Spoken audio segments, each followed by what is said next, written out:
সাদ্দাত বলল, বুঝেছি তুমি আজরাইল, আমার আর ক্ষমতা নেই, শুধু ভিতরে গিয়ে উদ্বোধন করে দিয়ে চলে আসবো।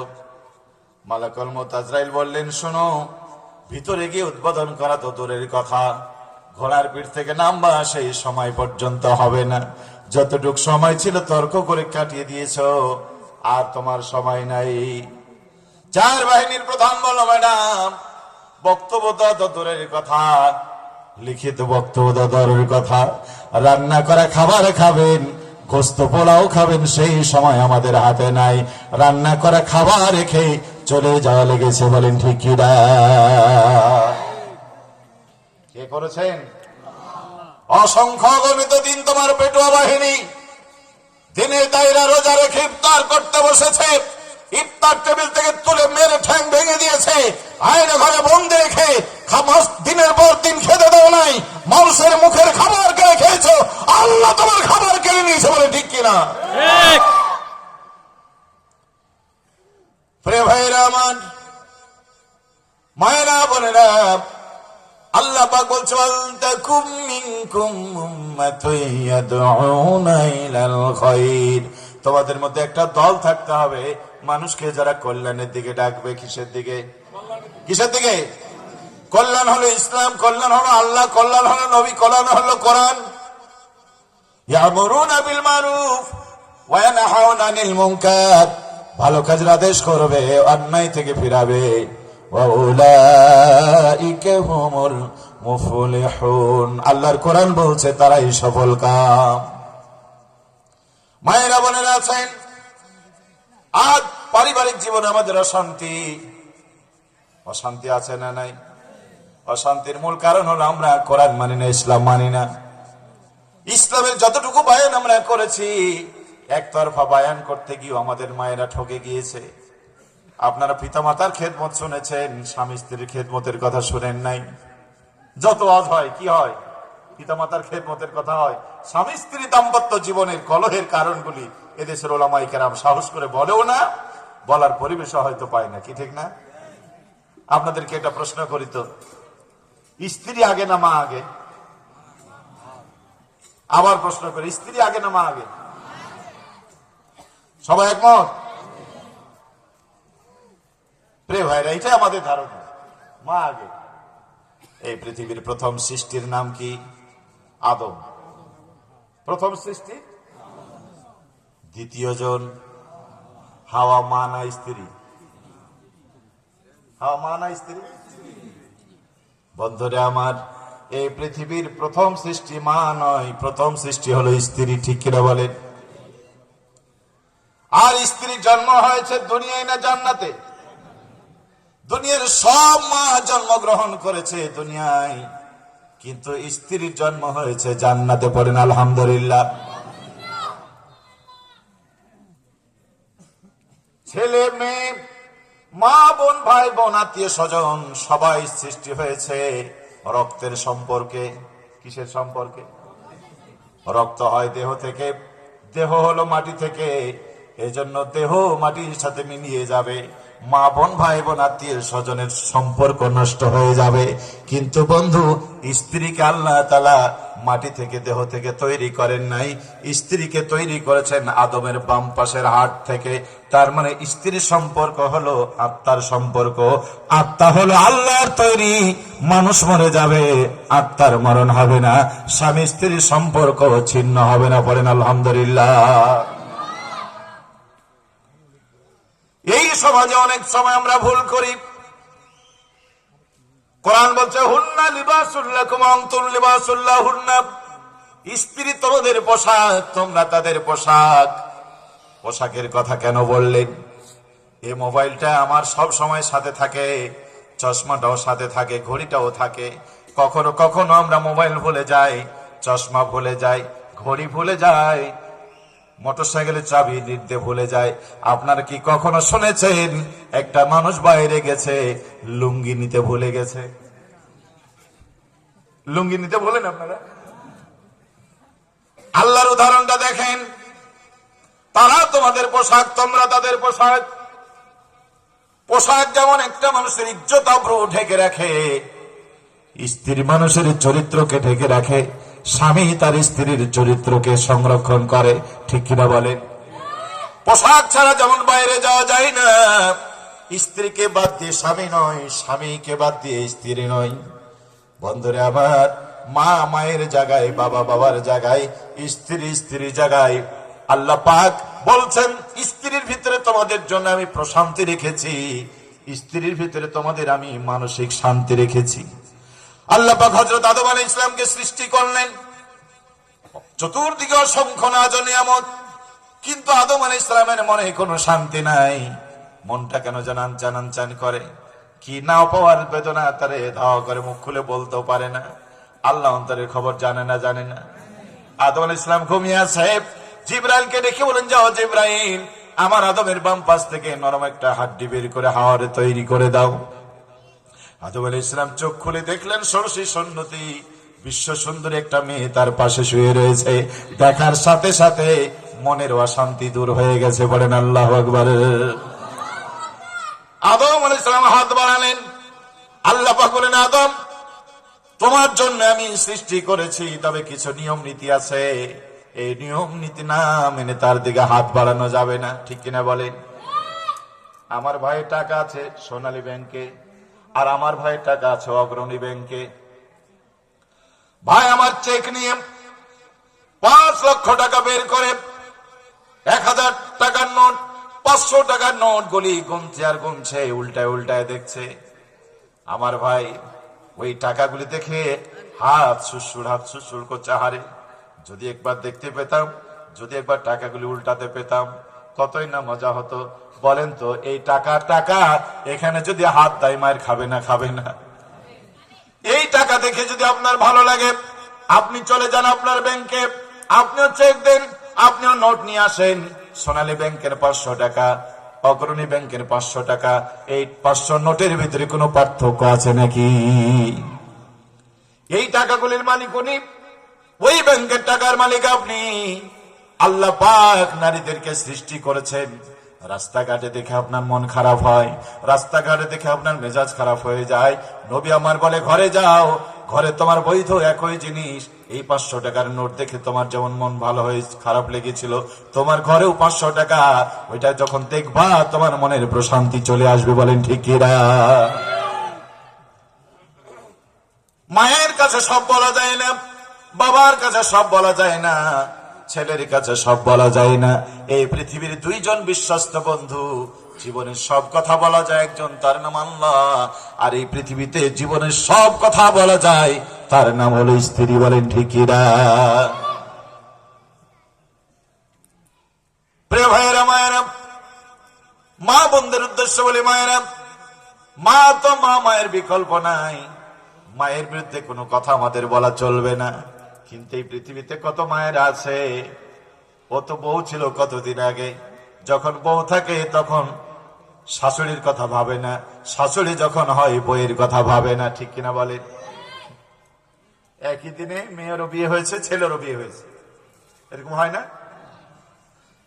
তো মেয়ের বিয়ে দিয়ে একটা জামাই পেয়েছে, ছেলের বিয়ে দিয়ে একটা বউ পেয়েছে। 2 দিন পর জামাই এসেছে বেড়াতে, সারাদিন মেয়ের নিয়ে গল্প করে, বিকাল বেলায় ঘুরতে বের হয়। মার মন কিন্তু খুব খুশি, এ পাড়া ও পাড়া বলে বলে জামাই পেয়েছে একটা। মেয়ে ছাড়া কিছুই বোঝে না। জানো, আমার মেয়ে শুয়ে থাকে সকাল 8টা পর্যন্ত, জামাই উঠে চা বানিয়ে নাস্তা করে আমার মেয়েকে ডেকে খাওয়ায়, জামাই একটা কলিজা ভরা। ছেলে রিক্সা চালিয়ে এসেছে, সারাদিন রিক্সা চালিয়ে ক্লান্ত মানুষটা স্ত্রীকে ঘরে ডেকে 1 গ্লাস পানি চেয়েছে, পানি দিতে গিয়ে একটু দেরি হয়েছে, একটু বসে গল্প করছে, ওইদিকে মা বসে বসে কাঁদছে। প্রতিবেশীর মহিলা এসে বলছে, কাঁদছো কেন? বলে, কপাল জ্বলে গেছে, ছেলে কি আমার আর ছেলে আছে? ছেলে এখন বেদখল হয়ে গেছে, বউ ছাড়া কিচ্ছু বোঝে না। দেখেন, একই কাজ জামাই করে, ওতে খুব খুশি, আর ওই কাজ যখন ছেলে করে তখন মা বেজার। আছে না এরকম মা? আছে না? আছে না? ও মা, তোমার মেয়েকে নিয়ে তোমার জামাই গল্প করলে খুশি লাগে, তোমার বউকে নিয়ে তোমার ছেলে গল্প করলে তোমার মন খারাপ হয়, এদেশে অধিকাংশ মায়েদের ভূমিকা এত খারাপ, তাদের জন্য অনেক পরিবারে অনেক স্বামী স্ত্রীর উপরে অত্যাচার করা লাগে। মা বোনদের সাথে বিনয়ের সাথে বলি, মা, তোমার রাজনীতির কারণে যদি তোমার বৌমা মায়ের খায়, তোমার বিচার দুনিয়া হবে না, কিন্তু আহকামুল হাকিমিন আল্লাহর দরবারে তোমাকে দাঁড়াতে হবে। অন্যের বউটাকে নিজের মেয়ে ভাবতে পারছো না কেন? এই জন্য নবীজি বলছেন, মানুষ এই মানুষকে সিজদা করার অনুমতি যদি থাকতো, দুনিয়ার সব পুরুষদেরকে আমি বলতাম তারা যেন মা বাবার পায়ে সিজদা করে। মানুষ এই মানুষকে সিজদা করার অনুমতি যদি থাকতো, দুনিয়ার সব নারীদেরকে বলতাম তারা যেন তার স্বামীর পায়ে সিজদা দেয়। তার মানে পিতামাতার খেদমত করবে সন্তান, পিতামাতার খেদমত করবে তার সন্তান। শাশুড়ির সেবা ইসলাম করার জরুরত নয়। ভালো করে শুনবেন, স্ত্রী শুধুমাত্র স্বামীর জন্য সেবা করবে, স্বামীর খেদমত করবে, স্বামীর সংসার টিকাবে, স্বামীর সন্তানগুলিকে লালন পালন করবে। আমাদের দেশে উল্টো প্রথা থাকার কারণে শ্বশুর শাশুড়ি ননদ দেবর ভাসুর সবার তাল মিলাতে গিয়া নিজের সন্তানটারে দেখতে পারে না, নিজের স্বামীর সময় দিতে পারে না। ফলে স্বামী আর স্ত্রীর মধ্যে সম্পর্ক দিন দিন অবনতি হতে থাকে। সন্তানগুলি আদব পায় না, বেয়াদব হয়ে যায়। মা যদি সন্তানকে নিয়ে বসে খাওয়াতে পারত, খাওয়ার সময় হাতটা ধুতে হয়, ডান হাত দিয়ে খেতে শুরু হয়, খাবারটা একদিক থেকে খেতে হয়, মধ্যখানে আল্লাহর রহমত বর্ষণ হয়, খাওয়ার সময় বিসমিল্লাহ বলতে হয়, খাবার শেষে আলহামদুলিল্লাহ বলতে হয়। মা কোলে করে সন্তানকে আদবগুলি শেখাতে পারতো, কিন্তু না, সংসারে এত কাজ, সন্তানকে মা খাবার দিতে পারে না, ওর কাছে দিয়ে দেয়। ও তো ছোট ছেলে, জানে না বাড়ির কুকুর ছাগল যেভাবে খায় সন্তানটাও সেভাবে খায়। মুসলিম সন্তান বড় হয়, খাওয়ার আদব জানতে পারে না। বলেন ঠিক কিনা? সম্মানিত ভাইয়েরা, মায়েরা, এই জন্য মায়ের সেবা মাকে দিবেন, বাবার সেবা বাবাকে দিবেন, স্ত্রীর সেবা স্ত্রীকে দিবেন। আর মা বোনদের উদ্দেশ্যে বলি, মারে, তুমি আজকে যে বাড়ির বউ, কালকে তো তুমি শাশুড়ি। দুনিয়ার বউকে জিজ্ঞেস করেন তোমার শাশুড়ি কেমন, দুনিয়ার সব বউ বলবে আমার শাশুড়ি খারাপ। দুনিয়ার সব শাশুড়িকে জিজ্ঞেস করেন বউ কেমন, বলবে বউ দার জালমার খারাপ। ঠিক না? এই জন্য আল্লাহ পাক বলছে, ইত্তাকুল্লাহ হাক্কা তুকাতিহি, আল্লাহকে ভয় করো, ভয় করার মতো ভয় করো। অত্যাচার করবে না, অত্যাচারিত হবে না। কিয়ামতের দিন আল্লাহ পাক যদি আমল কবুল করে, সন্তান জান্নাতে যাবে, বাবা জান্নাতে যাবে, মা জান্নাতে যাবে, সবার জান্নাত আলাদা আলাদা হবে। এক জান্নাতে সবাই থাকবে না, বেড়াতে যাবে। কিন্তু আল্লাহ পাক যদি স্বামী স্ত্রীর ইবাদত কবুল করে, আল্লাহ পাক স্বামী স্ত্রীকে একই জান্নাতে রাখবেন, আলাদা জান্নাত নয়। স্বামী স্ত্রীকে আল্লাহ একই বিছানে থাকার সুযোগ করে দিবে। তাহলে স্ত্রীর গুরুত্ব কম না বেশি? আমাদের কাছে আছে? এই জন্য ইসলামের সব বিধান আমাদের বোঝা দরকার। আমরা মৃত্যু পথের যাত্রী বন্ধু, চিরদিন বাঁচার জন্য আসেনে চলে যেতে হবে। আপনারা বরফ খেয়েছেন, আইসক্রিম আগামীকালকে দেখবেন আইসক্রিম আসে বাক্সর ভিতরে, যতক্ষণ থাকে ওই বরফটা ঠিক থাকে। বাক্সের ডালা থেকে যখন বের করা হয়, ফোটায় ফোটায় গলতে থাকে। ভিতরে থাকে কাঠি, ওই খড়ি, ওই কাঠিটা নিয়ে ছেলেরা দাঁড়িয়ে থাকে, টানাটানি করে, কাড়াকাড়ি করে। ওই কাঠি ধরে যদি জিহ্বার উপরে দেন, আস্তে আস্তে গলে গলে গলে গলে পেটের ভিতরে যাবে। কাঠি যদি আপনি ধরে সিগারেট টানেন, তাহলে আপনার জন্য বসে থাকবে না, ফোটাই ফোটাই গলে গলে ওই বরফ শেষ হয়ে যাবে। আজকে বাসে আসছি, একটা হকার উঠেছে, উঠে বলছে যে কি যেন বিক্রি করছে, ও লঞ্চে, এই লঞ্চে আসতে। তো কে যেন বললো যে জিনিস ভালো, তো উনি বললেন যে ভালো নয় তো এমনি, খারাপ জিনিস কেউ কিনে? হ্যাঁ, বললাম যে খারাপ জিনিস কিনে না মানে? বিড়ি কত ভালো জিনিস, কি বিড়ি কত ভালো জিনিস? বিড়ি কিনা লোক আছে না নাই? গাঁজা কত দামি জিনিস, ভালো জিনিস। গাঁজা কিনা লোক আছে না নাই? বন্ধুরে আমার, বিড়ি হারাম, গাঁজা হারাম, ইয়াবা হারাম, ফেনসিডিল হারাম কোরআন বলেছে, অথচ মাথা মোটা মুসলমান ওটাই কিনে। আল্লাহ ইসলাম বাদ দিয়ে সব রাজনীতি করা হারাম করে দিয়েছে। আমাদের দেশে ইসলামী রাজনীতির লোক বেশি নাকি শয়তানের রাজনীতির দলের লোক বেশি? কে বলেছে খারাপ জিনিস চলে না? খারাপই তো চলে, ভালো চলে না, ঠিক কিনা বলে? আর একটু আগিয়ে এসে দেখি এক লোক সাপ খেলা দেখাচ্ছে, বলছে দেখেন, আপনারা শুনেছেন সাপের পা, কোনোদিন দেখেননি, আজকে দেখে যান সাপের পা। আমার সাথে আর একজন ছিল, মাওলানা সোলাইমান কবির নোমানী। আমি বললাম দেখেন ভাই, লোকটা শুরু থেকে শেষ পর্যন্ত সব কটা মিথ্যা কথা বলছে, আর এই মিথ্যা কথা শোনার জন্য লোকেরা কেমন কান খাড়া করে রয়েছে। আপনি আমি মাহফিলে যাব, পৃথিবীর সব থেকে সুন্দর কথা, সত্য কথা বলবো, লোকেরা আসবে, কিন্তু ওই সত্য কথা অনেকেই শুনবে না, কানে আঙ্গুল দিয়ে বসে থাকবে, চোখের সামনে পর্দা দিয়ে যাবে, যাওয়ার সময় বলবে এটা মাহফিল হলো। আছে না নাই? আছে না নাই? সাপের পা দেখার জন্য দাঁড়িয়ে আছে, ও সাপের পা দেখাবে। কথাটা সত্য না মিথ্যা? মিথ্যা কথা শোনার জন্য লোকেরা কান খাড়া করে আছে, সত্য কথা শোনার জন্য জাতির কান খাড়া নাই, ঠিক না বলেন? বাটপারের পিছনে কত মানুষ, চোরের বিরুদ্ধে কত মানুষ, ডাকাতের পিছনে কত মানুষ। আপনাদের ভোলাকে জ্বালিয়ে পুড়ে শেষ করে দিয়েছে যারা, যাদের চরিত্রে ঠিক নাই, আমল আখলাকের ঠিক নাই, তাদের পিছনে হাজার হাজার মানুষ। আলেমদের পিছনে জাতি যেতে রাজি নয়। বন্ধু, গাড়িটা যদি হয় ঢাকার, গাড়ি যদি যায় ঢাকা, ওই গাড়িতে যদি তুমি চড়তে পারো বন্ধু, সিট যদি ভালো পাও তো ভালো, সিট যদি ভালো না পাও দাঁড়িয়ে থাকো। দাঁড়ানোর সুযোগ যদি না থাকে, টয়লেটের সামনে দাঁড়িয়ে থাকলো ঢাকা যাওয়া যায়, ওই গাড়ির বাম্পার ধরে ঝুলে থাকলো ঢাকা যাওয়া যায়। কষ্ট হবে কিন্তু এক সময় তুমি ঢাকায় যাবে, ঠিক কিনা বলেন? কারণ গাড়িটা যাচ্ছে ঢাকায়। কিন্তু যেই গাড়ি যাবে বরিশাল, ওই গাড়িতে যদি আপনি উঠেন, সিট ভালো পাবেন, বসার জায়গা পাবেন, শুয়ে থাকার জায়গা পাবেন, কিন্তু গাড়ি যেহেতু বরিশাল যাচ্ছে, আপনি আরামে থাকবেন বন্ধু, বরিশাল যাওয়া হবে, ঢাকায় যাওয়া হবে না, ঠিক কিনা বলে? যে দলে আছেন আপনি, হয়তো ওই দল আপনাকে মহাসচিব বানিয়ে রেখেছে, যুগ্ম সম্পাদক বানিয়ে রেখেছে, জেলা কমিটির সদস্য বানিয়ে রেখেছে।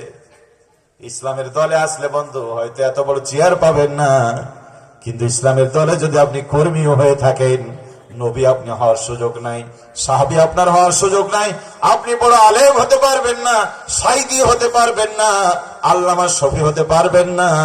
আপনি যদি সাধারণ কর্মী সেজে, এই গাড়ির যাত্রী সেজে আপনি যদি বাম্পারটা ধরেও থাকেন, এই কোরআনের গাড়ি যেহেতু জান্নাতে যাবে, কষ্ট হবে, এক সময় জান্নাতে চলে যাবেন, বলেন ঠিক কিনা? প্রিয় ভাইরা আমার, বলছিলাম যে এই কথা, বরফ ফোটায় ফোটায় ফোটায় ফোটায় গলে যাবে, বরফ যখন গলে গলে শেষ হয়ে যাবে, হাতে থাকবে কি? হাতে কি? কত দাম?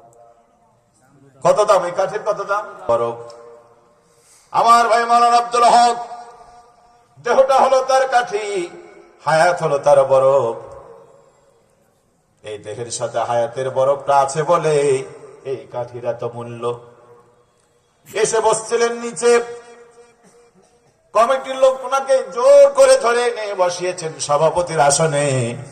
এটা শুধুমাত্র কাঠির সাথে হায়াতের বরফ আছে বলে তারা এখানে বসিয়েছেন, বলেন ঠিক কিনা? মায়ের পেট থেকে যেদিন এসেছি, সেদিন থেকে হায়াতের বরফ গলতে শুরু করেছে। ঘুমিয়ে থাকলো গলে যাবে, জেগে থাকলো গলে যাবে, মসজিদে গেলেও গলে যাবে, না গেলেও গলে যাবে। কোরআন তেলাওয়াত করে রাত কাটালো, হায়াতের বরফ গলে যাবে। ফেসবুক দেখে দেখেও রাত কাটালে হায়াতের বরফ গলে যাবে। গলে গলে গলে গলে গলে একদিন হায়াতের বরফ শেষ হয়ে যাবে, পড়ে থাকবে কি? কত দাম? কত দাম? এখন যদি হায়াতের বরফ শেষ হয়ে যায়, আব্দুল হকের কাঠি বাড়ি নিয়ে যাবে বটে,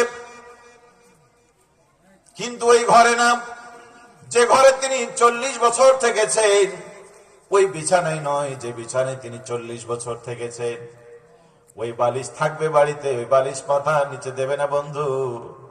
এই খড়ি নিয়ে যাবে কালকে সকাল পর্যন্ত, কালকের বিকাল পর্যন্ত ওই খড়ি বারান্দা উপরে থাকবে না, ওই খড়িকে টান দিয়ে কবরে নিয়ে যাবে।